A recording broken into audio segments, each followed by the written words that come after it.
ce matin, il nous est proposé une lecture dans l'Évangile de Marc, au chapitre 10, les versets 1 à 12.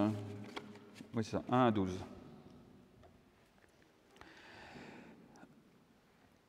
Parti de là, il vient dans le territoire de la Judée et de l'autre côté du Jourdain. Les foules se rassemblent encore auprès de lui. Selon sa coutume, il se remit à les instruire.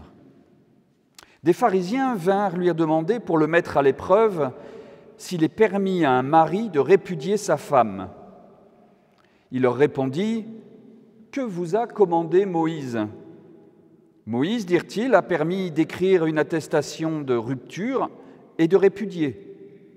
Jésus leur dit, « C'est à cause de votre obstination qu'il a écrit pour vous ce commandement.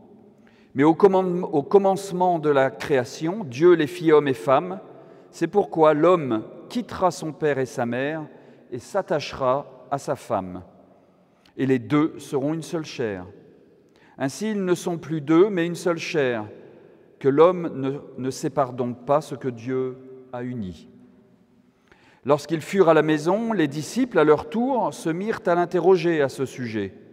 Il leur dit, « Celui qui répudie sa femme et en épouse une autre commet l'adultère envers la première. Et si une femme répudie son mari et en épouse un autre, elle commet aussi l'adultère.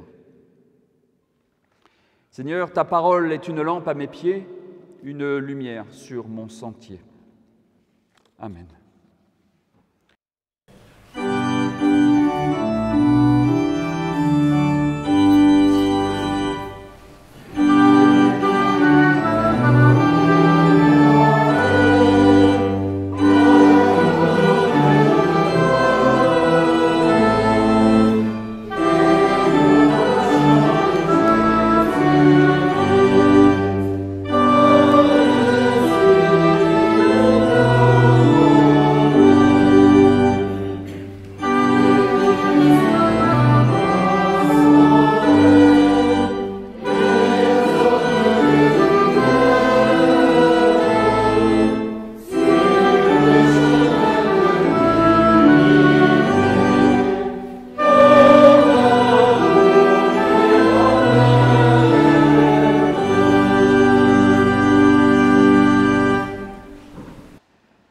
Chers amis, chers frères et sœurs, je me suis souvent demandé comment aborder un texte dont la leçon finale de Jésus semble en complet décalage avec ce que nos sociétés vivent aujourd'hui.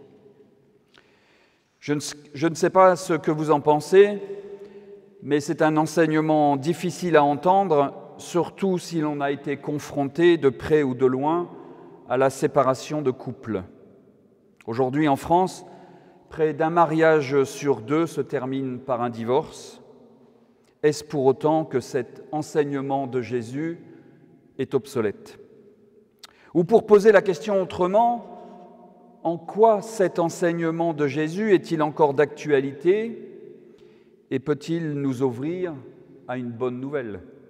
Ou encore, faut-il gonfler le torse à l'écoute de ce texte en se disant « Moi, je suis un bon chrétien » si l'on a fêté nos 50 ans de mariage? Ou au contraire, rentrer la tête dans les épaules et se cacher derrière un pilier d'église si l'on a divorcé? Mais heureusement, il existe différentes lectures possibles de ce texte. Nous pouvons lire ce texte de la manière stricte, radicale. Jésus nous dit clairement que l'on n'a pas le droit de divorcer, et point final. Mais je crois que nous enfermerons dans ce cas le texte dans une lecture qui n'aurait en quelque sorte plus rien à dire d'autre. Et surtout, cela reviendrait à se transformer en pharisiens du XXIe siècle, mais je crois qu'il y a une autre lecture possible, et je vais essayer de vous y conduire. Pour cela, je vous propose une lecture de ce texte à travers le jeu des déplacements dans ce passage. Au début du texte, nous avons Jésus qui se lève, qui part, Et même si le texte grec n'est pas très clair sur le point géographique, Jésus veut traverser le Jourdain. Cette traversée du Jourdain est importante, mais j'y reviendrai plus loin. Au milieu du passage, il y a aussi un déplacement. Mais là, il s'agit d'un déplacement des questions, de la question des pharisiens. Et à la fin du texte, il y a un autre déplacement, c'est celui de Jésus et des disciples vers une maison dont on ne sait rien, mais qui symbolise peut-être le lieu de rassemblement de la communauté. Alors, quand Jésus se lève, et c'est le même verbe grec qui est utilisé à plusieurs reprises pour parler de la résurrection, c'est pour démarrer un déplacement. Comme si se lever et se déplacer était déjà un pas vers une renaissance, vers une nouvelle vie. Ceci est très souvent le cas dans Marc. Au chapitre 1, il se lève, il sort pour aller au désert, et c'est pour, juste après, proclamer son message et chasser les démons. Au chapitre 2, il dit à Lévi « Suis-moi », et Lévi se lève et le suit. Ou encore la jeune fille, après sa guérison miraculeuse, qui se lève et qui se met à marcher. Ou bien quand Jésus se lève et s'en va dans le territoire de Tyr, où il va chasser un démon. Dès que Jésus se lève, ça sent la bonne nouvelle. Chaque déplacement dans l'Évangile est lié à une nouvelle vie, puisque l'Évangile désigne un nouvel horizon dans nos vies. Se lever, c'est sortir des situations qui nous bloquent et qui nous atterrent. C'est justement se diriger vers de nouveaux horizons. À la lecture des déplacements de Jésus, nous avons donc envie de le suivre, au moins du regard, mais même de le suivre avec lui, car se lever et partir, c'est créer la vie. Jusqu'où, finalement, sommes-nous prêts à suivre Jésus dans ses déplacements ? Le suivre, déjà, dans ses changements de lieu, c'est un premier pas. En traversant le Jourdain, Jésus semble vouloir aller au-delà des frontières pour ses enseignements. Et au-delà des frontières, c'est aller au-delà de ce que l'on connaît ou ce que l'on croit connaître. C'est déjà prendre un risque, c'est sortir d'une zone de confort. C'est accepter le risque de la confrontation avec un autre différent, avec une autre culture, une autre pensée, une autre religion. Sommes-nous déjà prêts à faire ce pas pour la découverte d'un autre, la découverte de l'autre, d'un autrement que soi? C'est déjà un risque. Car le désir de la rencontre avec l'autre peut se solder rapidement par un échec. D'ailleurs, dans la controverse qui nous intéresse aujourd'hui, la question des pharisiens fait sûrement référence aux différentes écoles de pensée juives qui s'affrontaient à Jérusalem à l'époque de Jésus, sur le thème du divorce et surtout sur l'interprétation de Deutéronome 24 qui autorise la répudiation pour, je cite, « quelque chose qui fait honte au mari ». Qui fait honte au mari, hein. Les femmes, on s'en moque là. Ce quelque chose qui fait honte au mari, et au mari seulement donc, est limité par une école à tout ce qui concerne les transgressions sexuelles. Mais une autre école élargit cette règle à tout comportement qui pourrait ne pas satisfaire le mari. Même une soupe trop salée pouvait autoriser le mari à répudier son épouse. Vous voyez que le désir de la rencontre de l'autre peut vite tourner au désastre pour un grain de sel. Mais Jésus nous invite justement à nous déplacer sur un autre chemin, vers d'autres rencontres. Il ne joue pas le jeu des pharisiens qui tentent de l'attirer sur un terrain miné. Les pharisiens tentent Jésus en lui posant cette question sur les conditions de répudiation d'une femme. Ils le tentent pour essayer de le déstabiliser et le prendre en défaut. En effet, si Jésus dit que l'on peut divorcer, il va se mettre à dos les uns, et s'il dit le contraire, il va se mettre à dos les autres. Cela rappelle la tentation de Jésus dans le désert par le Satan. Les pharisiens sont-ils justement comparés au Satan dans ce passage ? Ici, les pharisiens tentent Jésus sur le terrain de la loi, en rappelant ce que la loi de Moïse permet. Jésus, dans ses réponses, déplace à nouveau la discussion. Nous sommes invités maintenant à le suivre dans un changement de système de pensée et de sortir d'une seconde zone de confort. Jésus déplace le problème sur le comportement des pharisiens et les accuse d'être obstinés, d'avoir le cœur trop dur, et que la réponse de Moïse n'est là que pour mettre fin à cette obstination. Mais la véritable réponse se trouve d'abord dans la Genèse. Voyez-vous ce déplacement ? Nous voilà appelés à suivre Jésus non plus sur le plan de la loi, mais suivant une autre logique, un autre système, un système qui annonce l'Évangile, qui annonce la bonne nouvelle. Ne plus régler notre vie selon la loi, mais selon l'Évangile. Voilà ce que nous annonce Jésus dans ce passage. Au sujet du déplacement de la loi vers l'Évangile, revenons rapidement au premier verset de notre texte. Vous vous souvenez que le texte précise que Jésus traverse le Jourdain. Mais vous souvenez-vous de celui qui ne l'a pas traversé ? Qui a dit « L'Éternel m'a dit que je ne passerai pas ce Jourdain » ? Eh bien justement, c'est Moïse. C'est Moïse, celui qui représente la loi en Deutéronome 31. Moïse n'a plus la force d'aller plus loin, car il est trop âgé. Et que nous dit Jésus ici ? Que lui passera le Jourdain. Nous avons donc ici l'image d'un Jésus qui veut dépasser Moïse, qui veut dépasser la loi. Nous savons dès le début de cette controverse que Jésus va surpasser la loi de Moïse. Dès le début de cette controverse, nous savons que Jésus nous propose une autre solution que celle de la loi. Jésus veut nous déplacer vers un ailleurs. Ce déplacement vers l'Évangile nous conduit vers un lieu privé, une maison, avec les disciples, qui par chance, pour nous, ne comprennent pas toujours tout et demandent des explications.